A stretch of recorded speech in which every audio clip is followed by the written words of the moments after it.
ଚାଲନ୍ତୁ ଆମେ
ଏଠାରେ ଥିବା ଝରଣା ବହୁତ ସୁନ୍ଦର, ଯାହାକି ପର୍ଯ୍ୟଟକମାନଙ୍କୁ ଆକୃଷ୍ଟ କରିଥାଏ ତା ଆଡ଼କୁ।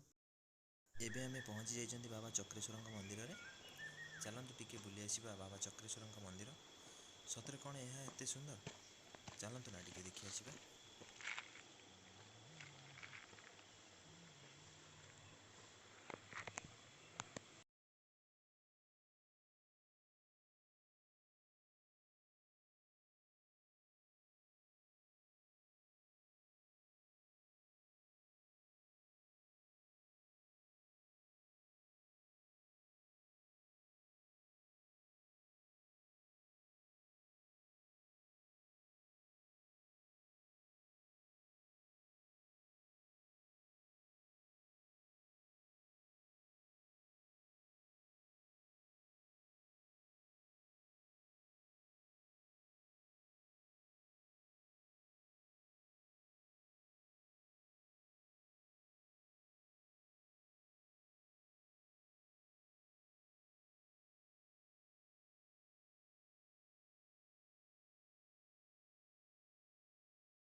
दर्शक बंधु आपण मैंने देखिपे आम ए बाबा चक्रेश्वर मंदिर में पहुँची जाइए।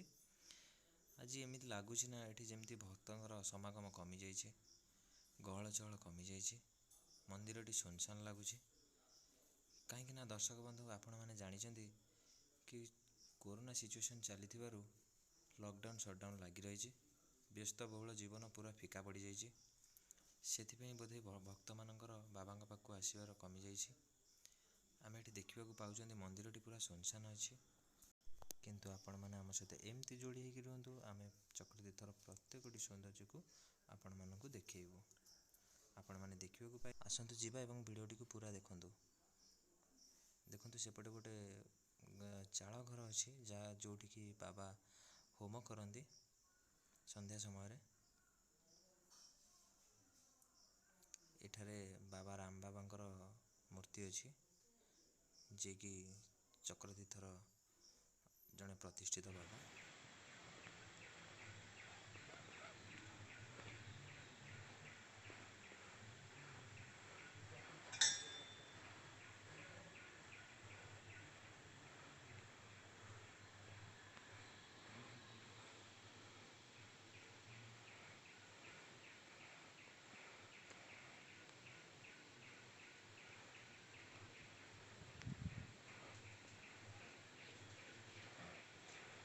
एठार थिबा झरणा बहुत सुंदर। यही झरणा लोक मानक पाखरे चक्रतीर्थ आसवा एक कारण होता है। समर सीजन ने बहुत ठंडा पानी, ओह कि कुलू कुलू साउंड बहुत सुंदर लगुच। पूरा जमते नेचर आम पाखक आसी। हो आसतु आग भगवान को दर्शन करनवा एवं सेपटे देखु आमर राम बाबा जी जड़े प्रतिष्ठित बाबा यही चक्रतीर्थ धामर। आसतु तांको आगे गोटे प्रणाम करिबा। आम टीम्र अनुरोध जो नना आसिक फाटक खोलिले, जहाँफल आमको बाबा दर्शन मिलला।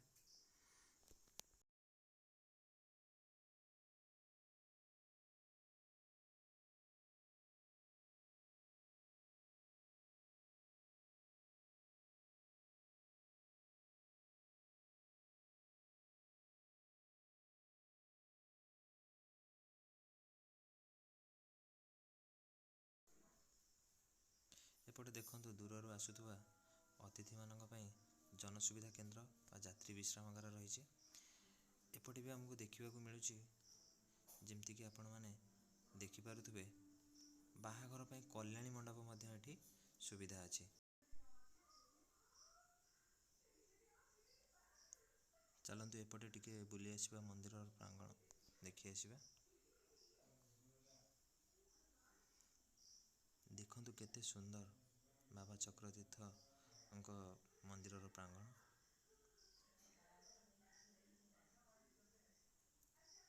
केते मनोरम प्रांगण ये। चलतु देखी आसवा मंदिर छात उपरू मंदिर सौंदर्य केमती देखा जाउछि।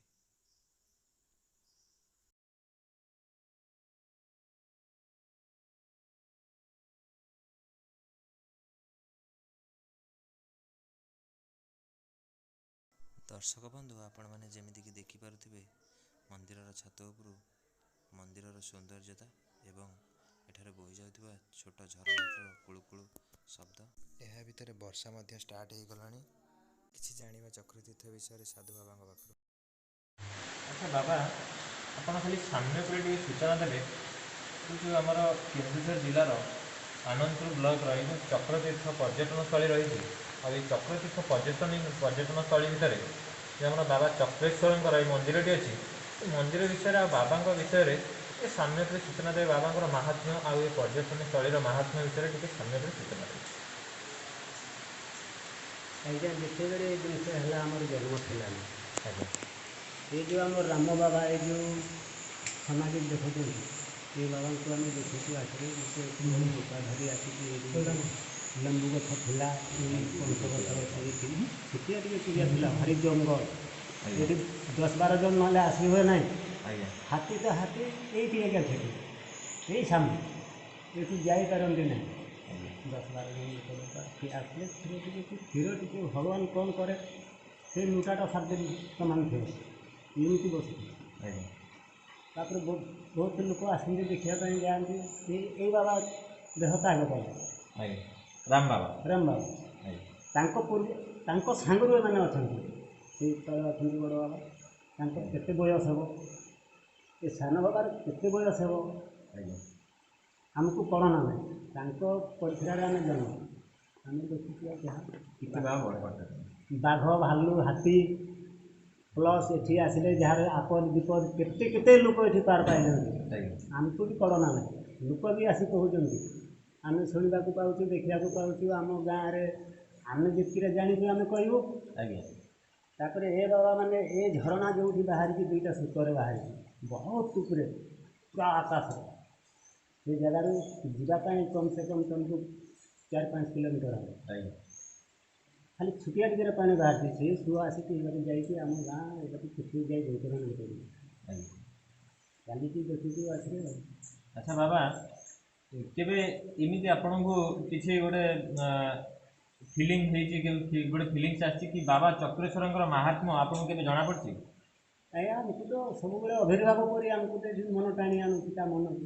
ତାର କ'ଣ କରେ କ'ଣ ଶକ୍ତି ଆମେ ବି କହିପାରୁନୁ, କିନ୍ତୁ ଦେଖୁଛୁ ଆଖିରେ ଯେ ବାବାଙ୍କର ମୂର୍ତ୍ତି ଆଖିରେ ଦେଖିଛୁ ଯାହା ତାଙ୍କ ମୂର୍ତ୍ତି ବି ସେୟା।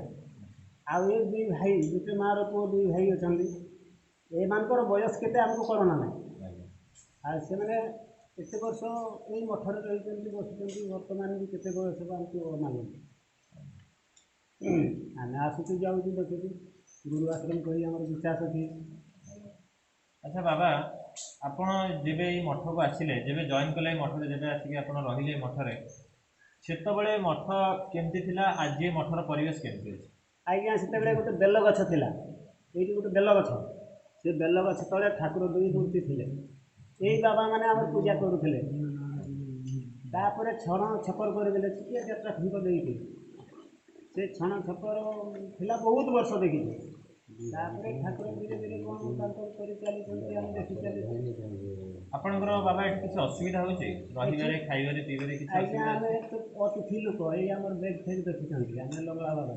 ଆଜ୍ଞା ଆମର ରାମ ଯେଉଁଠି ଅଯୋଧ୍ୟା ଆସିଛି, ଆମର ଖାଇବା ପିଇବା କିଛି ଅସୁବିଧା ନାହିଁ। ଆମେ ପହଞ୍ଚିଲେ ଗୋଟେ ବେଳେ ସାଙ୍ଗେ ସାଙ୍ଗେ ଚା ବିସ୍କୁଟ୍ ମିଳିଲା, ଖାଇଲେ, ଠାକୁର ଦର୍ଶନ କଲେ, ଯାହା ପ୍ରାର୍ଥନା କରିବା କଥା କଲେ।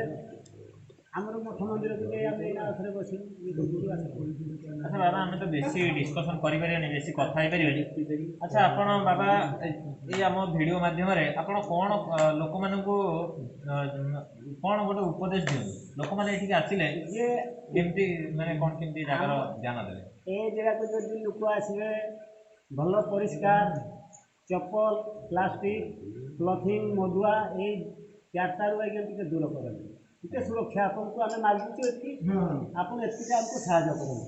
ପ୍ଲାଷ୍ଟିକର ବ୍ୟବହାର ଆପଣଙ୍କୁ ଲାଗୁଛି ବାବା ଏଠି ଆଜ୍ଞା ବହୁତ ଖରାପ ବେଶୀ? ଜିନିଷ ଲାଗୁଛି। ତାହେଲେ ପ୍ଲାଷ୍ଟିକର ନିବାରଣ କରିବାକୁ ଆପଣମାନେ ଲୋକଙ୍କୁ କହୁଛନ୍ତି? ଆଜ୍ଞା ତାପରେ ଚପଲ, ଆଜ୍ଞା ତାପରେ ମଦୁଆ, ଆଜ୍ଞା ଏଇ 3ଟା ଜିନିଷକୁ ଟିକେ ଆପଣଙ୍କ ତରଫରୁ ଟିକେ ବ୍ରେକ୍ କରିବା ପାଇଁ କହୁଛୁ ଆଉ। ହଉ ବାବା, ବହୁତ ବହୁତ ଧନ୍ୟବାଦ ଆପଣଙ୍କୁ। ଯାହା ହଉ ଆପଣ ଆମକୁ ଆଜି ଆପଣଙ୍କର ବହୁମୂଲ୍ୟ ସମୟ ଦେଲେ, ଆଉ ବହୁତ ଭଲ କଥା କହିଲେ।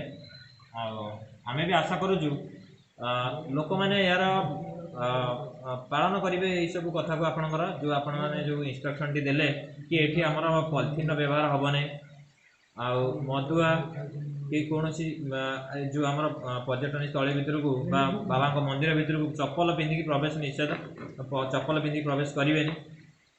ଆଉ ତାପରେ ଆପଣ ଯେଉଁ ଜାଗାଟାକୁ ବୁଲିବା ପାଇଁ ବାବା ଆପଣ କିଛି ନିର୍ଦ୍ଦେଶ ଦେବେ, ଜାଗାଟା କେମିତି କ'ଣ ବୁଲାବୁଲି କରିବେ, କି ବାଘ ଭାଲୁ କୌଣସି ହିଂସ୍ର ସେ ଜନ୍ତୁ ଠାକୁର ଅଛନ୍ତି, ଏ ଠାକୁର ଅଛନ୍ତି ତାଙ୍କରି ଆଜ୍ଞାରେ।